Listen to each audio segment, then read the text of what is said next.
Good afternoon. Welcome to PSAT training.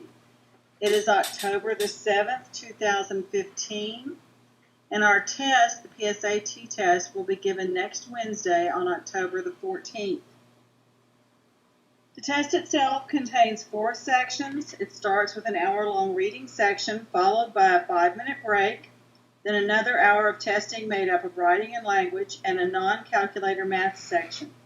These are followed by another break, and then the test ends with a 45-minute math section that uses calculators. Once you're finished, gather up the tests and we will pick them up. Before the test, you really just have one thing to do, and that is to read the supervisor's test manual. You're responsible for knowing what's in it and how to conduct the test.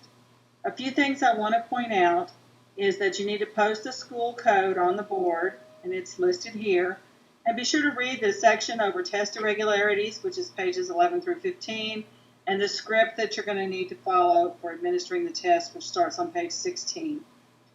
On the day of the test, you'll pick up everything by 8 a.m. If you want to come early and pick up your box with everything except the test, you're welcome to do that. Boxes are going to contain pencils, erasers, baggies, and Post-its for the cell phones, signs for the doors and restroom passes, and a countdown timer.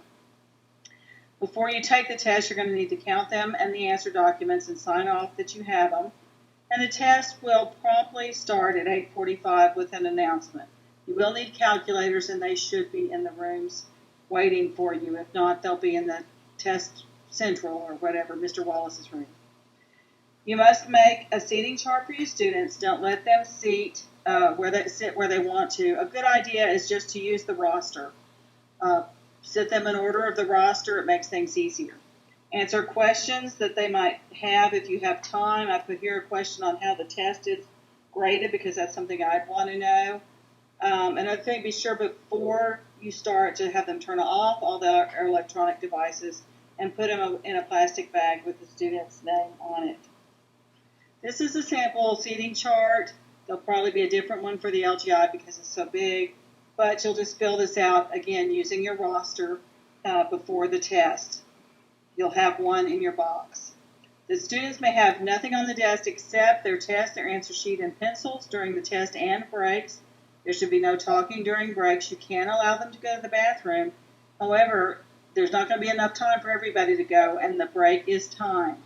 Start the test by reading the script exactly as it's written. Again, on page 16, no modifications.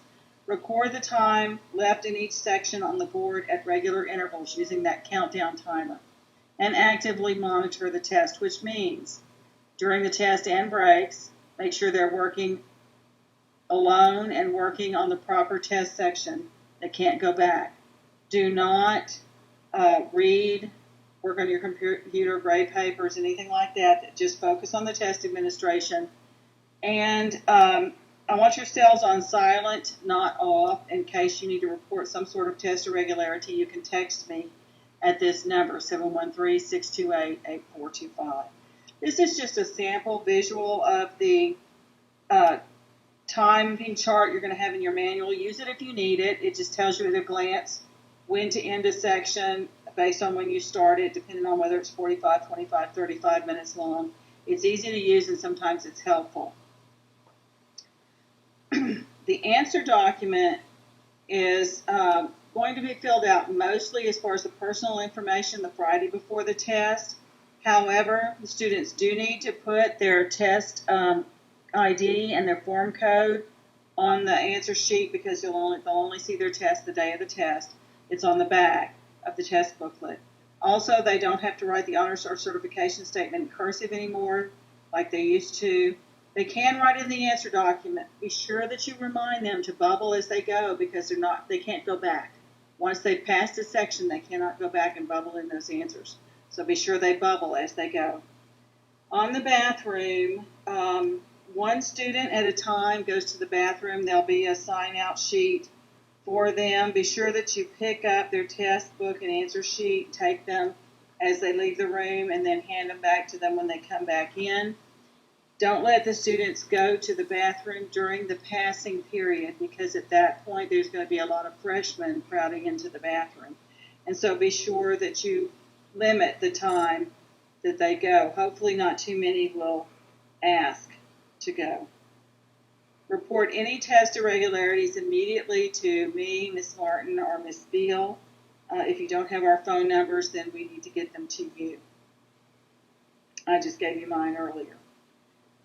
Now this, I just wanted to show you. This is some of the differences between last year and this year in terms of the PSAT. There are a few. The test is scored more like the SAT now. It goes up to 760 at the top end. There's only 2 components, though, instead of 3. The time is a bit longer. There's a few more questions. The reading has fewer questions, but longer time. Math and writing have more questions and also longer time. 71 seconds per question versus 62 last year. And there is no penalty for leaving something blank or for answering incorrectly, which it used to be penalized. So that's something that's very new, and they need to know that. These are the assignments. LGI is Mr. Ford, Mr. Jimenez, and Ms. Moss. Room 116 is Mr. Strickland and Ms. Hollier. Room 114, Ms. Carnahan and Mr. Wallace. Ms. Henry will be in room 111 with Zach. Bathroom, first period, Ms. Maka, then Mr. Parker and Mr. Strickland will split second. The LGI bathroom coverage is Ms. Galkin. Ms. Cleaver, you're going to have to move to my room, J103. Ms. Shanahan, you'll get 1 extra student from Mr. Jimenez. And with lunch, we're going to switch with the CRC. So our lunch is going to be second lunch, which means third period is going to be split. And so if you have any questions, please contact me. Here's my information, email and phone. Thank you for attending this training, and I hope I've answered all your questions.